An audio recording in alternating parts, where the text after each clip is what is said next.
Hello guys, it's Starry. Welcome back to another video, even though this is long overdue and I've been back after taking a year-long break essentially, but here we are with another RWBY video. I'm finally talking about RWBY. I didn't know if I was going to talk about Volume 9, but after watching it, I've decided to talk about Volume 9 of RWBY.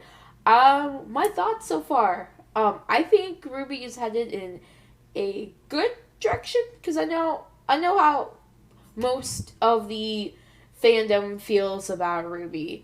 And I'm not gonna go into, on a rant about like all the bad parts about RWBY. Of course, Volume 9 has its issues like every other volume of RWBY, but I'm excited in this whole thing they're doing with like Ever After, between RWBY finally reaching her breaking point, and everything just trying to figure out the whole team trying to figure out where the heck they are and see where that goes. And I'm going to give you my thoughts. I think it's great. I think it's interesting the whole like Alice in Wonderland vibes we're getting with Ever After, and just watching the impact of all the events from the past volumes, especially on RWBY's perspective, because RWBY herself hasn't really got a chance to catch a break when it came to dealing with anything since the fall of the beacon. So I think it makes sense finally now that she's at her breaking point. She's about to snap. And we're slowly seeing this, and it's going to be a whole. And let's say she does slowly fall apart, especially after episode 4 this past week. You slowly see her just falling apart, and I think once she just finally reaches that point, a lot of other events are going to happen afterwards, and it's going to be a catalyst of events. Also, I want to point out, I know this is very noticeable. I hope everyone noticed it, but it seems that Ever After is like in tune with like RWBY's emotions, and not in tune with like everyone else's emotions.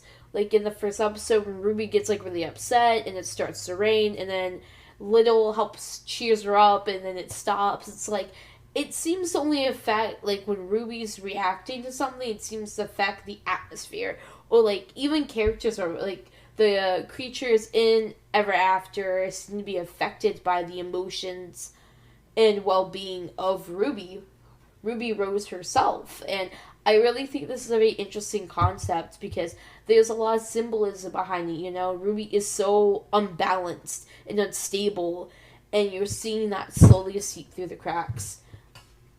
And I am excited to see where they go with this. And as for the rest of Team RWBY, Weiss, Yang, and Blake, I am interested to see how their dynamic, or how the Team RWBY changes, because we see RWBY kind of step away from being like team leader almost, and you see Blake kind of take over a little bit, but until RWBY, even when they all were like shrunken down, until little chess pieces, they had to rely on RWBY for a bit, and even in that moment, you still see RWBY falling apart and like Blake kind of taking the lead. And I do like this idea, but I also don't at the same time. But also you have to understand she has lost all hope and faith in herself, and doesn't. It's just been crushed after everything that happened. Atlas was finally the edge of it. Whatever happens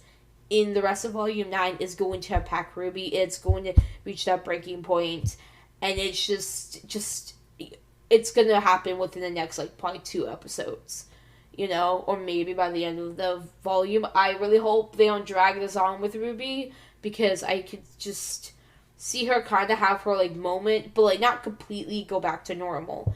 As we saw, if you've seen episode 4, when she's talking to her younger self. And I did like that for all the RWBY team to talk to the young selves, and you see Weiss and Blake kind of like, you see them mature and grow and evolve, and then you see RWBY, and she's completely like broken, and she's not the huntress or slash hero that she saw in the fairy tales when she was a kid, or dreamt of, or wanted to aspire to be. And it just shows the dark reality of what they do, and it's showing that how RWBY is slowly falling apart. And I do not think by the end of the volume, Ruby is not going to be the same Ruby Rose we once knew.